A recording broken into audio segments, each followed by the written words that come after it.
to stay overseas now and go to a deadly outbreak of violence in the Middle East. Overnight, Palestinian militants and Israeli forces exchanged rockets and missiles after several days of clashes centered on one of Islam's holiest sites in Jerusalem. Elizabeth Palmer is following all this for us. Liz, good morning to you. Good morning. Well, I can tell you that the situation is still very tense as we speak. In fact, there hasn't been this level of violence and confrontation since 6 days of heavy fighting back in 2019. Hamas rockets streaking from Gaza toward Israel lit up the night sky, and so did the glow of Israeli retaliatory airstrikes.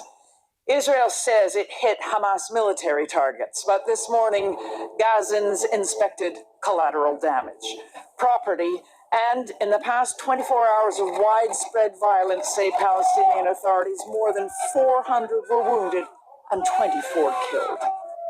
In Israel, air raid sirens wailed last night, warning people to take cover. Because so many of the incoming rockets were intercepted, there was minimal damage, but multiple deaths. Prime Minister Benjamin Netanyahu said the fact that the rockets were aimed at Jerusalem crossed a red line. Israel, he said, would respond with great force.